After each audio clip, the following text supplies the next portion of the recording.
So thus far, we've been doing prescriptions. We haven't worked with a lot of liquid medications. We've been writing prescriptions that the patients are gonna take and get filled. Now we're gonna be talking about administering those medications in the office and how we would have to do dosage calculations. Majority of our medications are given by injectables. We don't do a lot of oral, but still we have to know how to be able to give the amount administered that the doctor's ordering. So on the board, you guys have this formula here, D over H times Q. The D stands for what the doctor has ordered, what's been requested, what's desired. H is for what you have on hand, what's available, what's in the cabinets with the medicine or the closet with the medicine, okay? This part here that you're seeing, this times, this Q is like the quantity, how much are you gonna be giving? We see this side more when we'll work with it more when we're converting over into milligrams and trying to get it into milliliters, so that would be like with cough syrups and things like that. So for right now, what we'll start off doing is just the straight medication, just as pill form. We're gonna be working in the metric system, and the 3 basic units of measurements are grams, which we've been working with already. So that's gonna be weight, something weighted. So we're talking about our capsules, our tablets, our caplets. We'll be working with grams, milligrams, and micrograms. And then liters is gonna be our volume when we start working with our liquids.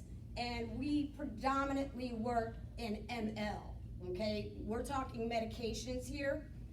And then meters, and it's only on here because it is one of the basic units of measurement, is gonna be for length. But since we're doing medications, do we have to worry about length? No, so we can just go ahead. I just wanted you to see that. So these are the 2 things that we will be working with the most, is gonna be our grams and our liters. And to just so you know, when we start talking and I say make sure that it's within the right unit, these are the units, okay? So we'll be talking about these different types of units.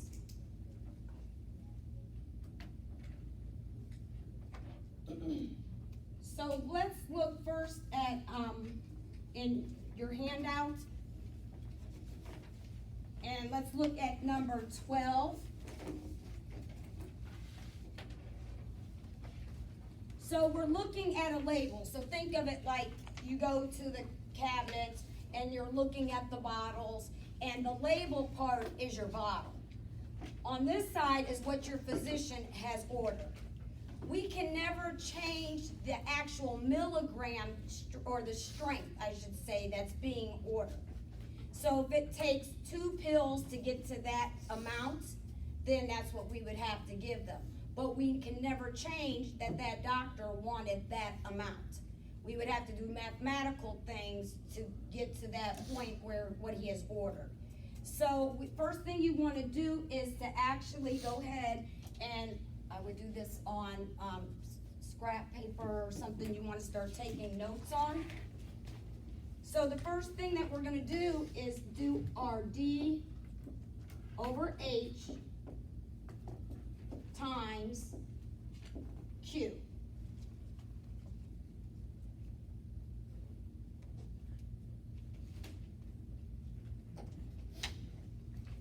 So what is the amount that the doctor has ordered? 500 milligrams. So the doctor has ordered, and for what medication? Cipro. For Cipro. So I'm gonna just kind of put Cipro off to the side.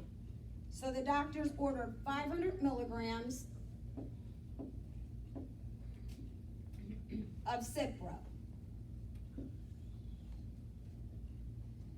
On hand, so our bottle has what milligram strength? 250. 250 milligrams of Cipro. Now, the only time you're gonna see this part, is when you're working with more of volume and fluids. If you think about even like Tylenol and you read the label, it might say something like 100 milligrams per 1 ml, okay? That per 1 ml, and when we start more of liquids, is this side of the formula. So our main focus when we're working within the same is just to keep to the side. That's all we have to do is keep to that, what's desired and what we have on hand. It's obvious that Cipro 500 milligrams on hand, that's our pill form, and we have the same exact thing, we just don't have it in that amount. When you're doing, and over here for the steps of dosage calculations, so we plugged in our information. We don't have this portion of it because it's not a liquid. So before you can do your math part of it, you have to always make sure that it's within the same unit.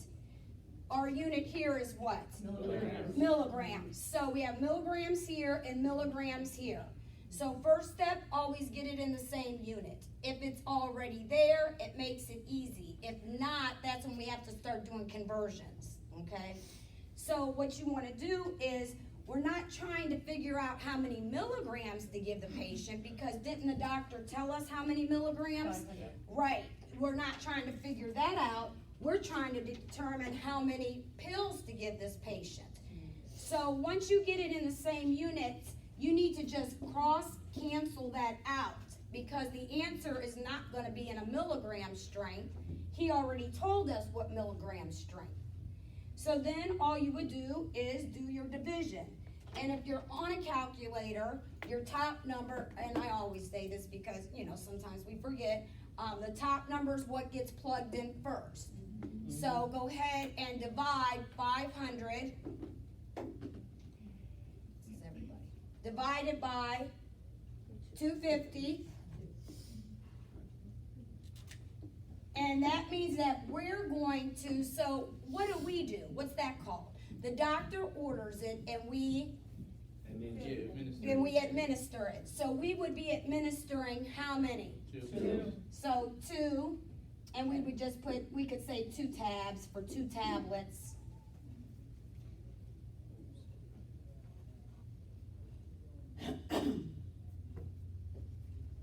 Any questions with that? Pretty cut dry there? Okay, good. We'll do some more this way before we add into having to do any type of conversions.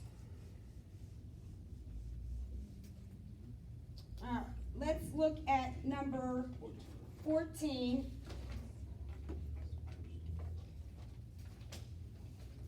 And our prescription is for Ritalin, good.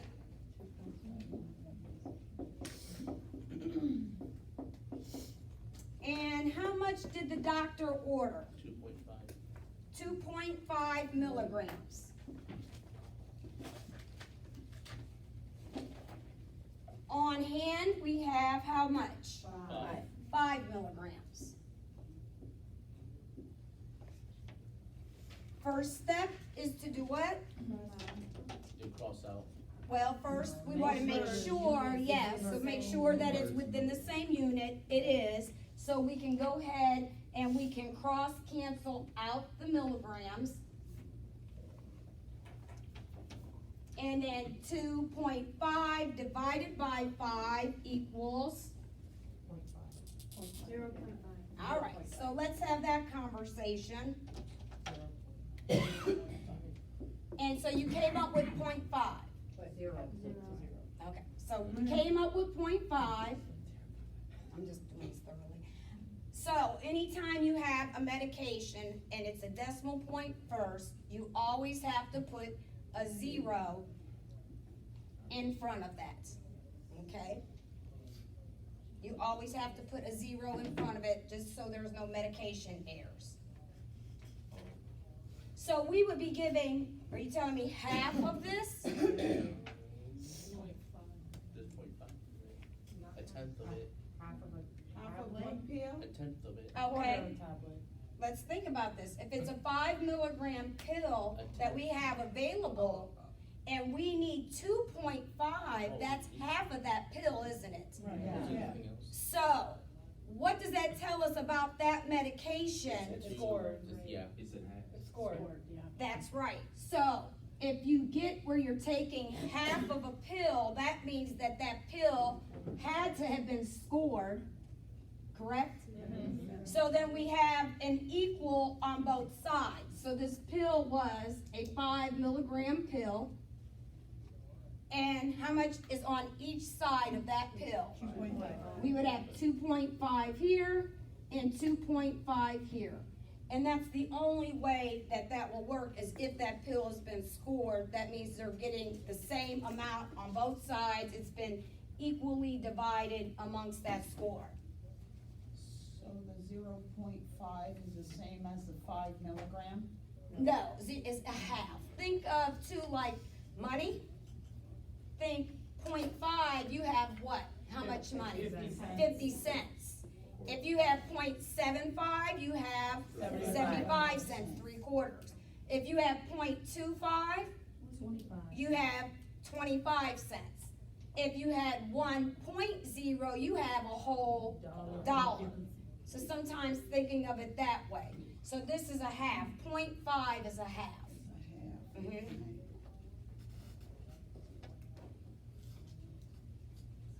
Any other questions on that across the board? 0.5 is a half? Yes. Okay, okay. Very good? Yeah.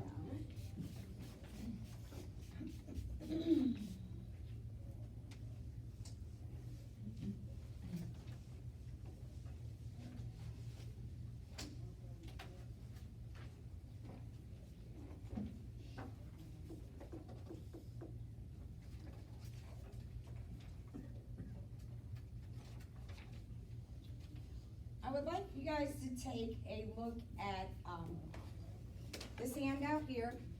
The one that says know your labels.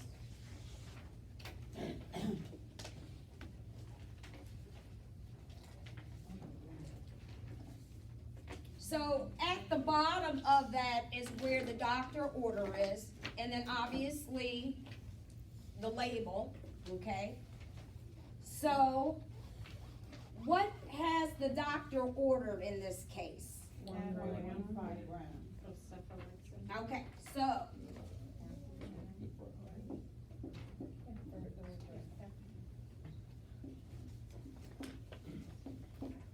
the order was for cephalexin, 1 gram, correct? On hand, how much do we have? 500 milligrams. 500 milligrams.